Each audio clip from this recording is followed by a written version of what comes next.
오늘 하나님께서 주신 말씀은 출애굽기 3장 13절에서 22절까지 말씀입니다. 제가 봉독하겠습니다. 모세가 하나님께 아뢰되 내가 이스라엘 자손에게 가서 이르기를 너희의 조상의 하나님이 나를 너희에게 보내셨다 하면 그들이 내게 묻기를 그의 이름이 무엇이냐 하리니 내가 무엇이라고 그들에게 말하리이까.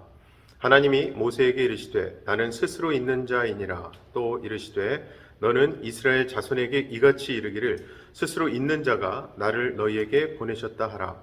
하나님이 또 모세에게 이르시되 너는 이스라엘 자손에게 이같이 이르기를 너희 조상의 하나님 여호와 곧 아브라함의 하나님, 이삭의 하나님, 야곱의 하나님께서 나를 너희에게 보내셨다 하라.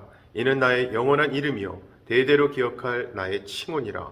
너는 가서 이스라엘의 장로들을 모으고 그들에게 이르기를 여호와 너희 조상의 하나님 곧 아브라함과 이삭과 야곱의 하나님이 내게 나타나사 이르시되 내가 너희를 돌보아 너희가 애굽에서 당한 일을 확실히 보았노라.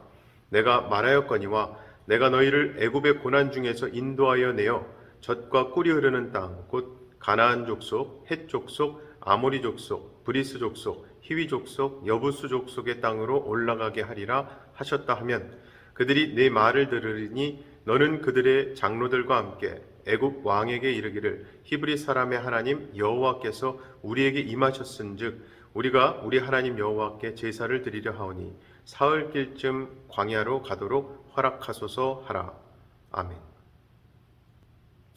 본문 말씀 당시만 해도 하나님의 말씀에 대해 모세는 긍정적인 반응을 보인 것이 아니었습니다. 본문 앞에 7절에서 10절 보면은 하나님은 분명하고 확고하게 하나님이 일하실 거라고 선언하셨었거든요. 모세는 그저 그때 아멘, 예스 라고 대답하기만 하면 됐습니다. 그런데 모세는 그 예스를 하지 않았죠. 지금 모세 입장에서는 이 신을 알지도 못합니다. 즉 자기가 그 신을 믿는 자도 아니고요.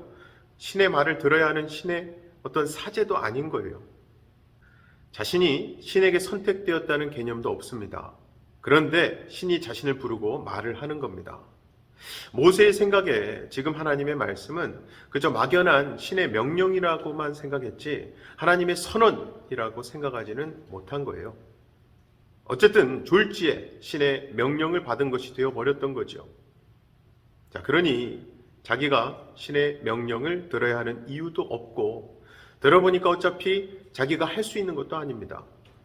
그래서 11절에서 모세가 하나님께 이렇게 대답했던 거죠. 내가 누구이기에 바로에게 가며 이스라엘 자손을 애굽에서 인도하여 내리까. 여기서 내가 누구이기에 라고 하는 말은요, 질문을 하는 게 아닙니다. 그렇다고 저는 무능력합니다, 저는 부족한 사람입니다 라고 겸손하게 사양하는 것도 아니에요. 지금 모세는 한마디로 황당해하고 어이없어해하고 있는 겁니다. 그래서 아니 내가 왜요? 라고 말을 하는 거예요. 내가 왜 거길 갑니까? 그리고 설령 간다 한들 내가 어떻게 이스라엘 자손을 끄집어냅니까?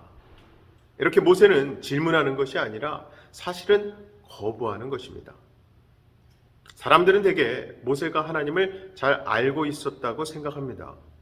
즉 어머니를 통해서 신실한 신앙교육을 받았고 비록 애굽 왕궁에 살며 온갖 애굽 종교 교육을 받고 애굽 종교 행사에 참여했을지라도 오직 하나님만을 믿고 있었으며 미디안에 와서도 비록 미디안 제사장 집안의 사위가 되었고 그 집안 종교 행사에 참여했었어도 마음의 중심에서는 오직 하나님만을 섬기고 있었다라고 생각들을 많이 합니다. 그래서 어서 빨리 이스라엘 민족을 구출해야지 라는 어떤 사명감에 불타고 있었다고 생각을 하는 거죠. 자, 그런데 사실은 그렇지가 않습니다. 만약 모세가 그랬다면 출애굽기 3장, 4장, 5장의 내용은 지금하고는 전혀 다르게 기록되어 있었어야 돼요. 즉 만약에 모세가 그랬다면 이번 3장 같은 경우에는 하나님이 나타나면 모세는 신나게 할렐루야를 불렀어야 했고요. 4장에서는 냅다 이스라엘로 달려갔어야 했습니다. 5장에서는 바로 앞에 가서 떵떵거렸어야 했어요. 그러나 실제로는 3장에서는 하나님이 나타나서 선언하셔도 그저 어이없어야 했고요.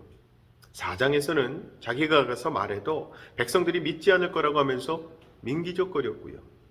5장에서는 바로에게 다녀온 뒤에 왜 나를 보내셨나이까 하며 하나님께 투덜거리고 있을 뿐이었습니다. 도무지 한 곳에서도 믿음의 모습, 순종의 모습, 신실한 모습이 보이지 않는다는 거예요. 그래도 그런 것이요. 모세는 40년간 애굽 종교를 배우고 익혔고요. 애굽 종교 세계에서 살았습니다. 게다가 모세는 또 다른 40년간은요. 미디안 종교를 배우고 익혔고 미디안 종교 세계에서 살았어요.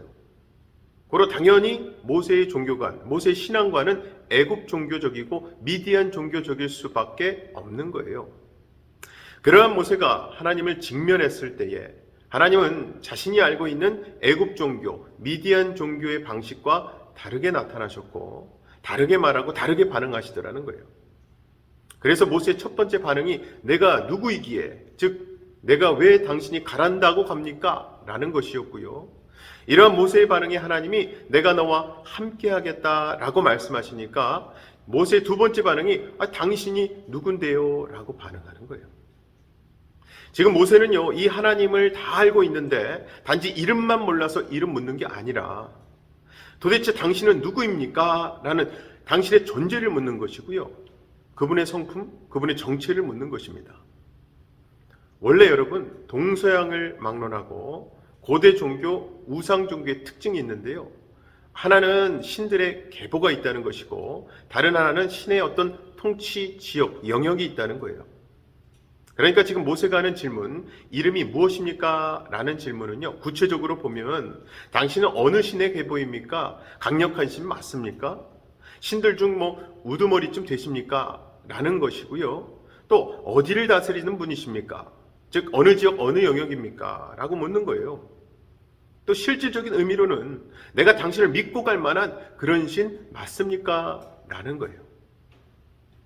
자, 이렇게 모세의 질문이 단순한 이름을 묻는 것이 아니기 때문에 하나님도 단순히 당신의 이름을 대답하시는 게 아닙니다.